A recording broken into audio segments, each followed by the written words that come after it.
मैं आज SS students के लिए चैप्टर नंबर 9 दक्षिण गंगा गोदावरी दे रही हूँ।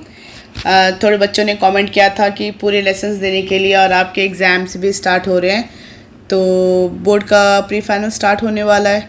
तो ये 2-3 लेसन्स थे जो कि मैंने आप लोग को नहीं दिया था, तो मैं आज ये लेसन आपके लिए स्टार्ट कर रही हूँ। तो चलिए हम लेसन स्टार्ट करेंगे और उम्मीद करती हूँ कि शायद आपको ये लेसन अच्छे से समझ में आएगा। साथ ही साथ मैं छोटे छोटे टिप्स बताती जाऊंगी, उसे भी आप फॉलो करते रहना कि पेपर कैसे करना रहता है। जैसे यहाँ पे आपको चैप्टर के स्टार्टिंग में ही दिया हुआ उन्मुखीकरण एक छोटा सा पैराग्राफ है, फिर क्वेश्चन के आंसर्स कैसे लिखने हैं ये भी मैं बोलती रहूँगी। तो आप वीडियो को ज़रूर देखिए और एक या दो बार कम से कम 2 या 3 बार लेसन को ज़रूर सुनिए, ताकि आपको लेसन समझ में आए और क्वेश्चंस के आंसर का ट्रैक भी समझ में आए कि क्वेश्चन के आंसर्स कैसे लिखना है।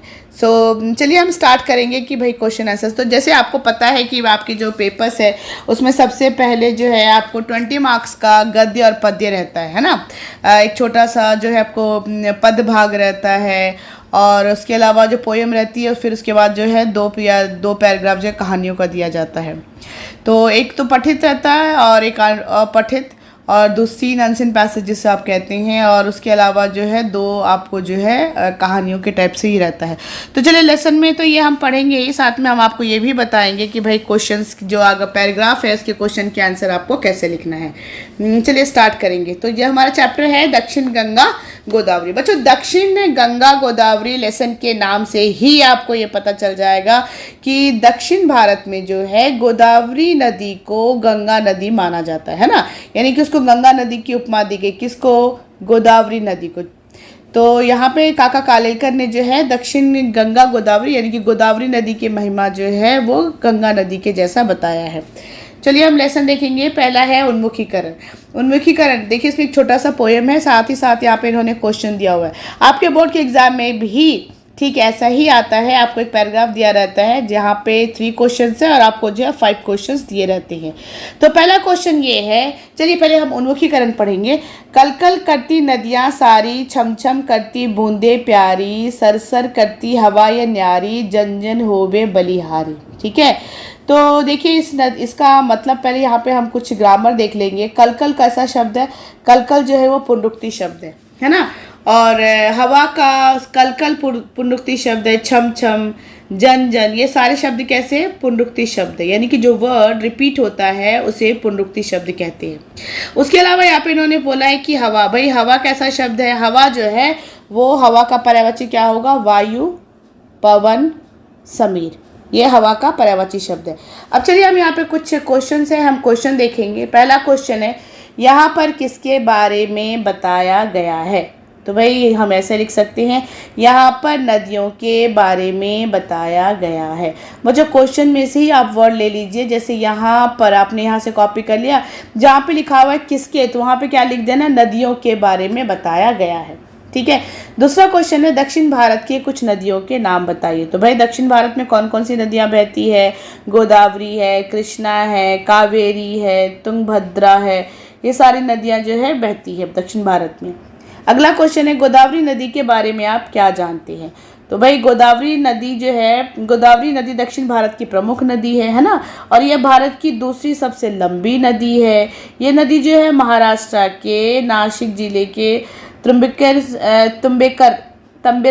में वहाँ से जो है ये निकलती है, और गोदावरी नदी को जो है गोदावरी नदी को जो है वो दक्षिण का गंगा नदी माना जाता है। तो इस तरह से जो है आप इस क्वेश्चन के आंसर को दे सकते हैं। चलिए अब हम बात करेंगे उद्देश्य। छात्रों में को यात्रा वृत्तांत साहित्य विधा का ज्ञान कराते हुए उसमें लेखन कला की प्रवृत्ति का विकास करना है। भाई जो छात्र है, जो स्टूडेंट्स है, उसको ये बताना है कि भाई आपको जो यात्रा वृत्तांत कैसे लिखना है। यात्रा वृत्तांत की भाषा शैली से परिचित कराना, इसके साथ साथ काका कालेलकर का परिचय देते हुए उनकी भाषा व रचना शैली का ज्ञान कराना इस पाठ का मुख्य उद्देश्य है। काका कालेलकर के जो है भाषा शैली, लैंग्वेज उन्होंने कैसा यूज़ किया है, साथ ही साथ जो है उनकी रचनाएं किस तरह की है, वो भी आपको इस पाठ के अंदर बताया गया है। तो ये तो था हमारा क्या कहते हैं उद्देश्य। अब हम चलेंगे विषय विधा विशेष के ऊपर। यात्रा वृत्तांत इस पद्य की प्रमुख विधा है। भाई यात्रा वृत्तांत जो है ये इस पद्य की सबसे प्रमुख विधा है। यात्रा वृत्तांत पाठ में लेखक किसी दर्शनीय स्थल से संबंधित अपनी यात्रा की अनुभूति को रोचक और ज्ञानवर्धक ढंग से प्रस्तुत करता है। भाई यात्रा वृत्तांत में क्या होता है, जो लेखक है, जो राइटर है, वो अपनी एक्सपीरियंस, अपना नॉलेज, साथ ही साथ यात्रा की अनुभूति क्या उसकी फीलिंग्स थी उसके बारे में जो है बताता है। प्रस्तुत पाठ दक्षिण गंगा गोदावरी श्री काका कालेलकर द्वारा रचित यात्रा वृत्तांत है, जो कि उनकी सप्त सरिता से ली गई है। अब ये जो दक्षिण गंगा गोदावरी है ये काका कालेलकर की यात्रा वृत्तांत है। इन्होंने अपनी जर्नी के बारे में बताया और इनकी एक किताब है जिसका नाम है सप्त सरिता, जिसमें कि 7 रिवर्स के बारे में, नदियों के बारे में बताया गया है, वो इसके अंदर है, वो उससे लिया गया इन्होंने। इसके लेखक ने गोदावरी नदी की प्राकृतिक सौंदर्य का वर्णन किया। अब जिसको लेखक थे काका कालेलकर, उन्होंने गोदावरी नदी की सुंदरता के बारे में इन्होंने यहाँ पे इसका वर्णन किया है। काका कालेलकर का पूरा नाम दत्तात्रेय बालकृष्ण कालेलकर है। भाई काका कालेलकर का पूरा नाम क्या है, दत्तात्रेय बालकृष्ण कालेलकर। उनका जन्म 1885 में और उनकी मृत्यु 1991 में हुई थी। उन्होंने आजीवन गांधीवादी विचारधारा का पालन किया था। इन्होंने पूरी जिंदगी, आजीवन का मतलब क्या होता है, लाइफ लॉन्ग, पूरी जिंदगी जो है गांधीवादी विचारधारा का, यानी कि गांधी के रूल्स को मानने वाले थे काका कालेलकर। उन्होंने हिंदुस्तानी प्रचार सभा वर्धा के माध्यम से हिंदी की खूब सेवा की और वे राज्यसभा के सदस्य भी बने। जो वर्धा हिंदी प्रचार सभा है वहाँ पे उन्होंने हिंदी की भाषा का जो है उन्होंने बहुत आगे तक वो लेके गए थे। कौन, काका कालेलकर। और वे राज्यसभा के जो है वो सदस्य भी रह चुके थे। तो ये था हमारा एक छोटा सा काका कालेलकर के बारे में उनका लेखक परिचय। अब चलिए हम ये देखेंगे कि भाई विषय विस्तार में क्या दिया हुआ है। गोदावरी नदी धीर गंभीर माता पूर्वजों की अधिष्ठात्री देवी है। भाई गोदावरी नदी जो है कैसी है, धीर गंभीर और पूर्वजों की कहते हैं अधिष्ठात्री देवी है। कौन सी नदी, गोदावरी नदी। इसके जल में अमोघ शक्ति, भाई गोदावरी नदी का जो जल है उसमें बहुत शक्ति है। इसके तट पर अनेक सूरबीर, तत्वज्ञानी, साधु संत, राजनीतिज्ञ और ईश्वर भक्तों ने जन्म लिया। ऐसी पावन और पवित्र नदी के प्राकृतिक सौंदर्य का जो वर्णन काका कालेलकर के द्वारा हुआ है, चलिए उसके बारे में हम जानेंगे। तो काका कालेलकर ने गोदावरी नदी की इस तरह से जो है वो वर्णन किया है। अब देखिए काका कालेलकर ने अपनी यात्रा कहाँ से शुरू की थी। चेन्नई से वो राजमेंद्री जाते हुए विजयवाड़ा के आगे सूर्य उदय हुआ। जब वो जाने लगे चेन्नई से उन्होंने अपनी यात्रा शुरू की, राजमंदिर पहुंचे और जब विजयवाड़ा पहुंचे तो वहां पे सूर्य उदय यानी कि सुबह हो चुकी थी। सूर्य उदय मतलब सुबह का टाइम हो चुका था। बरसात के दिन थे भाई, बारिश हो रही थी, इसीलिए पूछना ही क्या, जहां तहां विविध छटाओं वाली हरियाली फैली हुई थी। क्योंकि बारिश का मौसम था इसीलिए ग्रीनरी था चारों तरफ और वो पूरा का पूरा जो दृश्य है, नज़ारा है, वो देखने में बहुत अच्छा लग रहा था। पूरब की तरफ एक रेल की पटरी के किनारे किनारे बह रही थी और दूसरी तरफ यानी कि जहाँ से ट्रेन गुजर रही थी साइड में भी पटरी रहता ना, ट्रैक रहता ना, पटरी मतलब रेलवे ट्रैक को बोलते हैं। तो वो जो था वो भी साइड से निकल रहा था, पर किनारा ऊंचा होने के कारण पानी हमें कभी कभी ही दिखाई पड़ता था। क्योंकि ट्रेन की ट्रैक था वो काफ़ी ऊपर था, इसीलिए पानी जो है थोड़ा कम दिखाई दे रहा था। सिर्फ तितली की अपने पाल कतार में खड़ी नौकाओं पर ही हमें नहरों का अनुमान लगा सकते थे। तितली की पाल कतार यानी कि तितली मतलब क्या होता है, बटरफ्लाई। पाल कतार मतलब एक लाइन में जो नाव खड़ी थी, बोट खड़ी थी, वो दूर से ऐसा दिखाई दे रहा था कि सभी जो छोटे छोटे बटरफ्लाई जो है वो एक लाइन में खड़ा हो।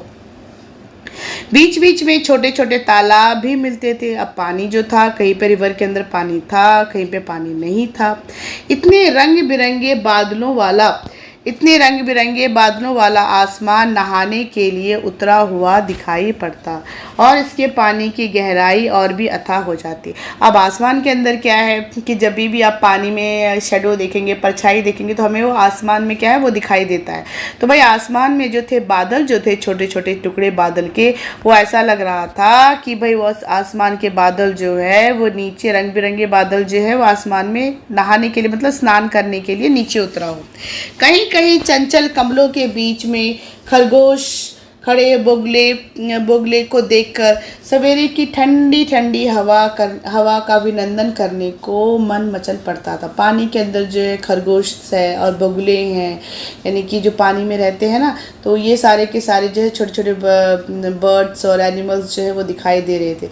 और मॉर्निंग का टाइम था तो ठंडी ठंडी वो क्या कह रहा है, ठंडी ठंडी हवाएं भी चल रही थी, जिससे कि मन मचल रहा था। मन मचल रहा मतलब बहुत मन में जो है अंदर जो है बहुत खुशी हो रही थी, है ना।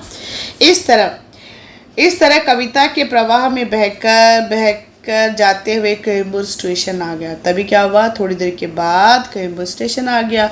मन में यह उमंग भरी कि अब यहाँ से गोदावरी मैया के भी दर्शन होंगे। बहुत एक्साइटमेंट हो रहा था, लग रहा था भाई यहाँ से जो है गोदावरी नदी दिखाई देगी। पुल पर से गुजरते, पुल का मतलब क्या होता है, ब्रिज।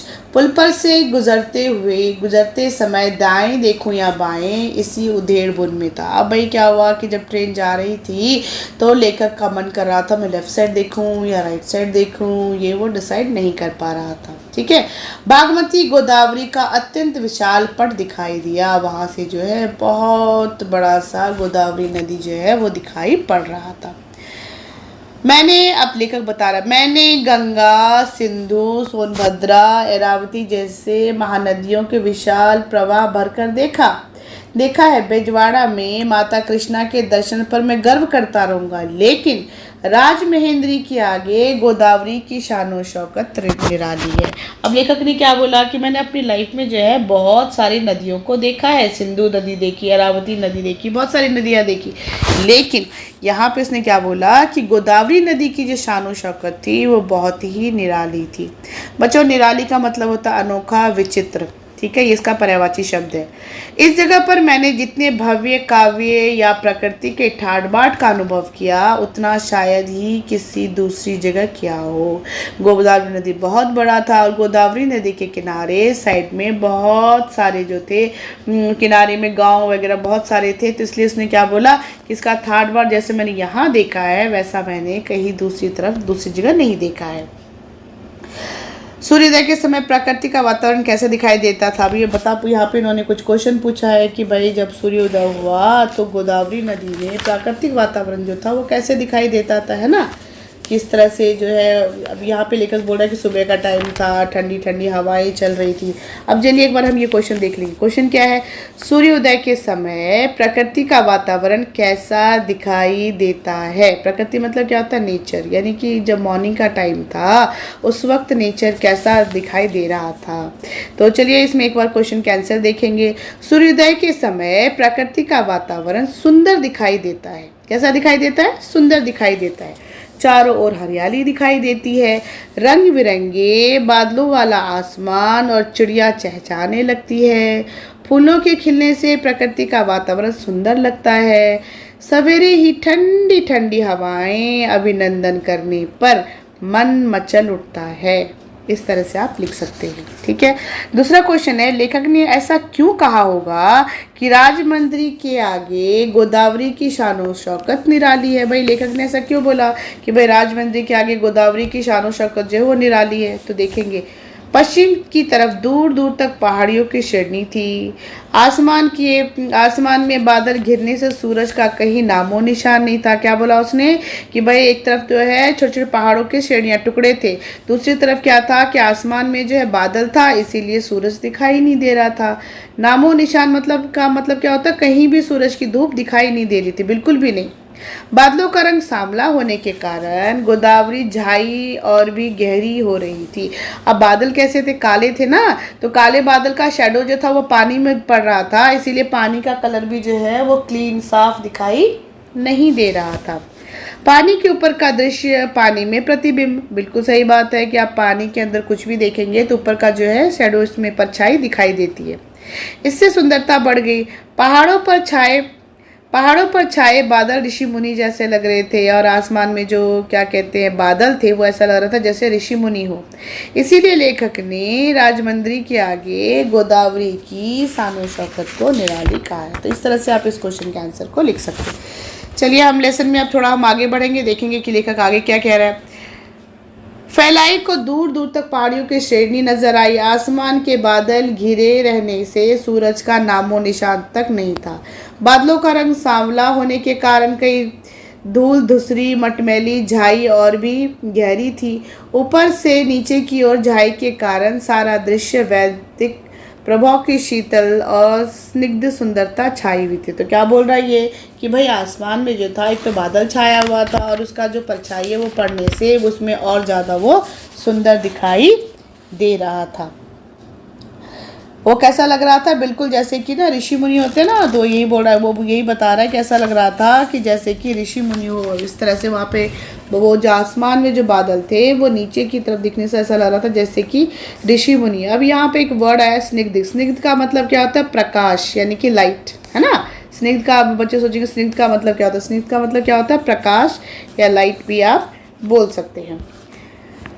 बिल्कुल ऋषि मुनि जैसा लग रहा था। इस सारे दृश्य का वर्णन कैसे किया जा सकता है। अब जो लेखक है वो कह रहा है मैं इतने सारे दृश्य का वर्णन कैसे करूं। फिर लेखक के मन में एक क्वेश्चन आता है। क्या क्वेश्चन आता है, यह इतना सारा पानी कहाँ से आता होगा। लेखक के मन में क्वेश्चन आया कि भाई गोदावरी नदी में इतना सारा पानी जो है वो कहाँ से आता होगा। विपत्तियों से ही विजय सहित पार हुए जिस तरह राष्ट्रीय वैभव की नई नई छटाएं दिखलाती है, चारों तरफ अपनी स्मृति फैल जाती है, उसी तरह गोदावरी का अखंड प्रवाह पहाड़ों से निकलकर अपने गौरव के साथ लिए आता दिखाई दिया। क्या बोल रहा है, विपत्ति के समय। विपत्ति का मतलब क्या होता है, मुसीबत, है ना। अब मुसीबत बोल सकते हो, प्रॉब्लम्स बोल सकते हो, ऐसा आपदा। तो उसने क्या बोला कि भाई मुसीबत के समय जब हम किसी चीज़ को पार कर जाते हैं, मुझसे कुछ प्रॉब्लम आता है, जब हम उस प्रॉब्लम को फेस करके बाहर आते हैं तो हमें कितनी बड़ी खुशी होती है। ऐसे ही जब जैसे जैसे ट्रेन आगे की तरफ बढ़ रही थी, लेखक को भी वैसे ही खुशी का अनुभव हो रहा था। प्लस चारों तरफ जो है छटाएँ जो थी, दृश्य जो था, नज़ारा जो था वो बहुत ही सुंदर था। इस तरह गोदावरी का अखंड प्रभाव पहाड़ों से निकलकर अपने गौरव के साथ में लिए आता दिखाई पड़ा। छोटे बड़े जहाज तो नदी के बच्चे होते हैं जो अपने माता के स्वभाव से परिचित होने के कारण उसकी गोद में मनमाना नाचे, खेले, उछले, कूदे, उन्हें रोकने वाला कौन है। अब इन्होंने एक एग्जाम्पल दिया है कि भाई गोदावरी नदी जो है वो कैसा है, एक नदी जो है वो माँ की तरह है और उसमें जो नाविक होते हैं, जो नाव चलाते हैं, जो मछली पकड़ने जाते हैं, वो क्या है, उनके बच्चे हैं। तो वैसे भी हर एक बच्चे को अपनी माँ के नेचर के बारे में पता रहता है। तो इसीलिए उन्होंने क्या बोला कि छोटे छोटे जहाज जो है ये गोदावरी माँ जो है, गोदावरी नदी जो ये इनकी माँ है और उनको जो है उसके नेचर के बारे में पता है, इसीलिए वो मज़े से खेल रहे, कूद रहे। लेकिन बच्चों की उपमा तो इन नावों की अपेक्षा जहाँ तहाँ पड़े भंवरों में देनी चाहिए। कुछ देर दिख पड़ते, फिर थोड़ी देर के बाद भयानक तूफान का स्वांग रचते और एक ही पल में खिलखिलाकर हंस पड़ते। ये भंवर ना जाने कहाँ से आते हैं और कहाँ चले जाते। उसने क्या बता रहे इसके अंदर कि भाई वो तो माँ का और बच्चे का तो ठीक है, लेकिन हमें जो तूफान जो है इसको भी कहना चाहिए, क्योंकि पता नहीं चलता कि भंवर का मतलब ही तूफान होता है कि इन पानी में, इस नदियों में जो है भंवर कहाँ से आता है ऐसा लगता है कि खिलखिलाकर हंसे और थोड़ी देर के बाद जो है वो वहाँ से चले गए। तो इनको भी, इनकी उपमा भी जो है हम इसके अंदर दे सकते हैं। इसके किनारे, नदी का किनारा यानी मनुष्य की कृतियों का अखंड उत्सव। भाई नदी का किनारा मनुष्य के जो कृति का अखंड उत्सव क्यों बोला गया, क्योंकि वहाँ पे जितनी भी आसपास में जो है जितने भी गांव है वो सारे के गांव जो है किनारे, नदी के किनारे, वहाँ पे बड़े बड़े ऋषि मुनि, साधु संत जो है ये वहाँ पे हुए हैं। नदी के किनारे पर सफ़ेद महल और मंदिर जैसे ऊंचे ऊंचे शिखर की अखंड उपासना, परंतु इतने में से ही काव्य संपूर्ण नहीं होता। इसीलिए भक्त लोग नदी की लहरों पर से नदी की लहरों पर से मंदिर की घंटा नाद के लहरों से को इस पार से उस पार तक पहुंचाते रहते हैं। संस्कृत के उपासक अब संस्कृत के उपासक भारतवासी इस गंगा जल के आधे कलश को गोदावरी नदी में डोलते हैं और फिर गोदावरी का जल भर कर ले जाते हैं। क्या बोला इन्होंने, ये क्या करते हैं, गंगा जल को जो है आधे कलश गंगा जल को जो उड़ेलते हैं मतलब डालते हैं और फिर गोदावरी नदी का जल जो है वो भर कर लेके जाते हैं। ऐसा उनकी मानना, ऐसे उनकी धारणा है। माता गोदावरी राम लक्ष्मण और सीता से लेकर जटायु तक का तूने सबको स्तनपान कर मतलब सबको पाला है, सभी लोग यहाँ पे आए थे। ऐसा माना जाता है कि जो भद्राचलम है वहाँ पे वहाँ पे जो है माता सीता लक्ष्मण और जो है आए थे जटायु से वहाँ पे मिलने के लिए। तेरे तट पर शूरवीरों पैदा हुए हैं और बड़े बड़े तत्वज्ञानी साधु संत जन्मे, धुरंधर कृतज्ञ और ईश्वर भक्त भी। मेरे पूर्वजों की तू अधास्त्री देवी, क्या बोला उन्होंने कि भाई तू मेरे पूर्वजों की क्या कौन सी देवी है, अधास्त्री देवी है। यानी कि जो पूर्वज लोग थे वो क्या कहते हैं, गोदावरी को क्या मानते थे, देवी मानते थे। इसलिए क्या बोलते हैं, गोदावरी जो है वो गंगा, जैसे हम गंगा को माँ बोलते हैं ना, माँ कहते हैं, वैसे यहाँ पे जो है गोदावरी नदी को भी जो है वो माता कहा गया है ना। इसीलिए उसने क्या बोला कि भाई गोदावरी नदी की तू अधास्त्री देवी है। नई नई आशाओं को लेकर मैं तेरे दर्शन के लिए आया हूँ। उसने बोला कि मैं नई नई आशाएं, जो लोग आते हैं यहाँ पे माता गोदावरी के दर्शन करने के लिए, उनके मन में बहुत सारी आशाएं होती है। तेरे जल में अमोघ शक्ति है। भाई गोदावरी का पानी जो है वो बहुत शक्तिशाली है। तेरे पानी के एक बूंद का सेवन भी व्यर्थ नहीं जाता है। क्या बोला लेखक ने, काका कालेलकर ने, कि भाई गोदावरी का नदी का जो जल है वो एक भी बूंद व्यर्थ नहीं जाता। इसीलिए लोग क्या करते हैं, गोदावरी का पानी जो है अपने घर में भर कर रखते हैं। जिस तरह से गंगा का जल भर के रखा जाता है उसी तरह से गोदावरी के जल को भी अपने घर में भर के रखा जाता है। तो ये था हमारा लेसन, जिसका नाम था, लेसन का नाम क्या है, दक्षिण गंगा गोदावरी। अब हम देखेंगे भाई इसमें कौन कौन से क्वेश्चन हैं और लेखक ने इसके बारे में, इन क्वेश्चंस के यहाँ पे जो है इन कौन कौन से किस तरह के क्वेश्चन पूछे गए, ये चलिए एक बार देख लेते हैं। यहाँ पे है नदियों को माता क्यों कहा जाता है। तो भाई नदियों को माता क्यों कहा जाता है, लेखक को गोदावरी का जल अत्यंत पवित्र है ना, यहाँ पे सॉरी क्वेश्चन के नदियों को माता क्यों कहा जाता है। तो ये देखेंगे भाई नदियों को माता क्यों कहा जाता है। नदियों को माता इसलिए कहा जाता है क्योंकि जल ही जीवन है ना।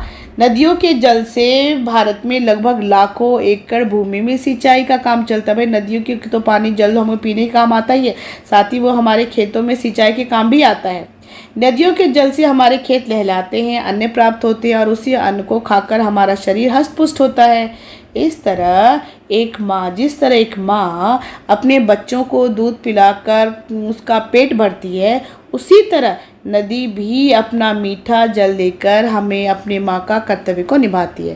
भाई नदी का जो पानी है एक तो हम पीने का काम करते हैं, उसी तरह से नदी के पानी से खेतों का सिंचाई होता है, जिससे कि अनाज पैदा होता है और हमारे जो है किसान जो है वो हमारे अन्नदाता, हमारे पेट भरते हैं।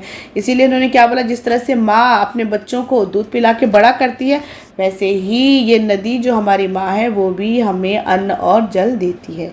इस तरह से आप इस क्वेश्चन का आंसर लिख सकते हैं। ठीक है, तो ये क्वेश्चन का आंसर जो है इस तरह से आप यहाँ पे दे सकते हैं।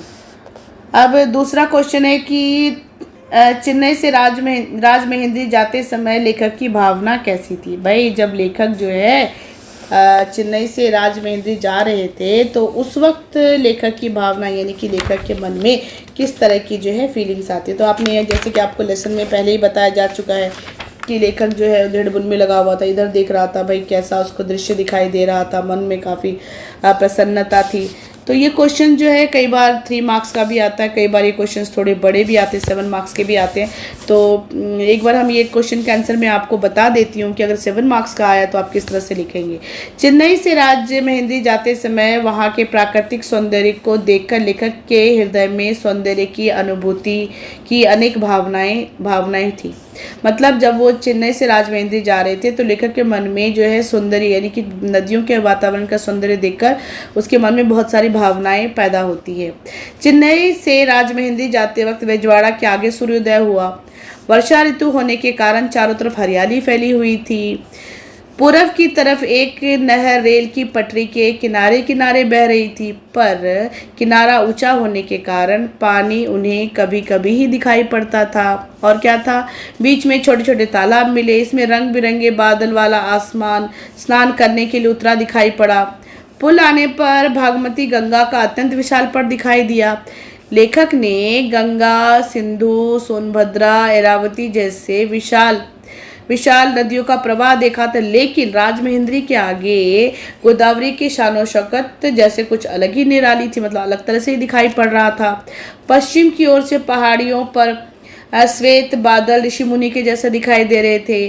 गोदावरी के टापू, वहां पे मंदिर की घंटानाद जो हृदय की पूर्व स्मृति था, यानी कि मंदिर के साइड में जो है माता का मंदिर था और उसमें से जो घंटियों की आवाज़ आ रही थी वो बहुत ही सुंदर, कानों को बहुत अच्छा लग रहा था सुनने में। गोदावरी नदी के तट पर अत्यंत सुख की अनुभूति करते हुए गोदावरी के जल में अमोघ शक्तियाँ होती है, इसीलिए क्या बोला है? गोदावरी के जल का एक भी बूंद जो है वो व्यर्थ नहीं जाना चाहिए। इस तरह से आप दे सकते हैं।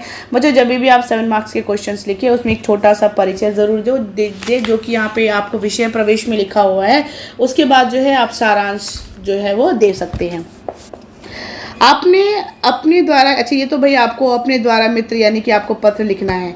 इस यात्रा वृत्तांत में लेखक को कौन सा अनुभव आपको अच्छा लगा? तो भाई आपको इसमें से जो सा भी जिस लेखक का जो पाठ का अनुभव अच्छा लगा उसके बारे में आप यहाँ पे दे सकते हैं, क्योंकि अब ये बच्चों को खुद करने के लिए कि भाई बच्चों को जो है उसमें कौन सा पाठ अच्छा लगा उसके बारे में इन्होंने बताया हुआ है। तो बच्चों ये जो लेसन था ये मैंने आपको बताया दक्षिण गंगा गोदावरी। अब यहाँ पे पर्यायवाची शब्द है, जैसे कि इन्होंने दिया हुआ है सरिता का नदी होता है, तो छोटे छोटे पर्यायवाची शब्द है। ऑलरेडी मैं पहले भी आपको ये बता चुकी हूँ। जब भी हम आपको लेसन एक्सप्लेन करते हैं तो इसके अंदर जो भी ग्रामर आता है वो ऑलवेज मैं हमेशा देती रहती हूँ। तो चलिए एक बार फिर से देखिए भाषा की बात, पर्यायवाची शब्द। पहला वर्ड है बरसात, तो बरसात का पर्यायवाची शब्द क्या होगा? वर्षा, बारिश और पावस। वर्षा, बारिश और पावस। दूसरा वर्ड है यहाँ पे सरिता। बच्चों सरिता का होता है नदी, तटनी, नदी तटनी, ठीक है। तीसरा है पहाड़। पहाड़ का क्या होता है? पर्वत, गिरी, शैल्य, चोटी, शिखर। इस तरह से आप दे सकते हैं। क्या क्या होगा इसका? पहाड़ का पर्वत, गिरी, शैल्य, चोटी, शिखर, ठीक है। दूसरा है आपको विलोम शब्द। तो विलोम शब्द पहला है विजय। विजय का क्या होगा? पराजय। विजय का पराजय। दूसरा क्या है? प्रसिद्ध। प्रसिद्ध का क्या होगा? अप्रसिद्ध। प्रसिद्ध का अप्रसिद्ध। उसके अलावा नेक्स्ट क्या है? दुर्लभ। दुर्लभ का क्या होता है? सुलभ। दुर्लभ का सुलभ। अब उसके बाद आ जाइए आप यहाँ पे दिया वचन बदलिए। तितली तो तितलियाँ, तितली तितलियाँ, कविता कविताएं, लहर लहरें, ठीक है। उसके बाद नीचे आइए, यहाँ पे संधि विच्छेद दिया हुआ बच्चों। तो चलिए हम एक बार इसका संधि विच्छेद देख लेते हैं। सूर्य उदय, तो क्या है? सूर्य प्लस उदय। ये कौन सा संधि है? ये स्वर का गुण संधि है, सूर्य प्लस उदय, ठीक है। उसके बाद दिया हुआ पवित्र, तो पो प्लस इत्र, ये अयाधि संधि, ये भी स्वर संधि। आपको ये पता होना चाहिए कि संधि जो है 3 प्रकार के होते हैं, स्वर संधि, व्यंजन संधि और विसर्ग संधि। तो भाई स्वर संधि में रहता है गुण संधि, वृद्ध संधि, अयाधि संधि, यण संधि। तो यहाँ पे देखिए बच्चों जो पवित्र है वो है पो प्लस इत्र, ये अयाधि संधि है। बच्चों जितनी भी अयाधि संधि है उसका बहुत ही कॉमन रहता है, उसमें जैसे भवन, पवन, नयन, ये सब जो है पवित्र, ये सब जो है अयाधि संधि में आता है। तो अगर आपको बोर्ड के एग्जाम में ऐसा पवित्र, भवन, नयन इस तरह से आता है तो आप सीधा अयाधि संधि में जो है टिक कर सकते हैं। नेक्स्ट है आपका अत्यंत। अत्यंत का है अति प्लस अंत, ये भी स्वर संधि का यण संधि है, ठीक है, स्वर का ही ये यण संधि है। नेक्स्ट अब हम नीचे आएंगे। यहाँ पे देखिए बच्चों, यहाँ पे आपको दिया हुआ है कि कारक बताने के लिए बोल रहा है। नदी के पानी में अनुवाद था, उसमें लहर ना थी, ठीक है।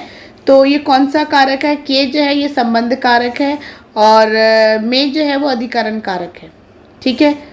और उसमें ये क्या है? वह में यानी कि अधिकरण कारक है। तो ये तो था हमारा जो पूरा लेसन है, ये मैंने आपको बता। उसके अलावा एक चीज़ हाँ बच्चों, एक नीचे है जो ये भी आपको मैं बता देती हूँ, अकर्मक क्रिया और सकर्मक क्रिया। तो बच्चों अकर्मक क्रिया में जैसे कि सोना, उठना, ये सभी अकर्मक क्रिया है। सकर्मक क्रिया क्या होता है? पढ़ना, खाना, ये सब क्या है? सकर्मक क्रिया है। मतलब डेफिनेशन अकर्मक क्रिया को उसमें कहते हैं कि जिसमें कि बिना कर्म, जिसमें कर्म नहीं होगा वो अकर्मक क्रिया होगा, और जिसमें कर्ता के साथ में कर्म होता है उसको सकर्मक क्रिया कहते हैं। ठीक है। अभी जैसे कि मान लो कि राम पढ़ता है, तो अब इसमें क्या से क्वेश्चन करेंगे? राम क्या करता है? तो राम पढ़ता है। लेकिन अगर हमने कहा कि राम सोता है, तो राम क्या सोता है? इसका हमें आंसर नहीं मिल रहा है।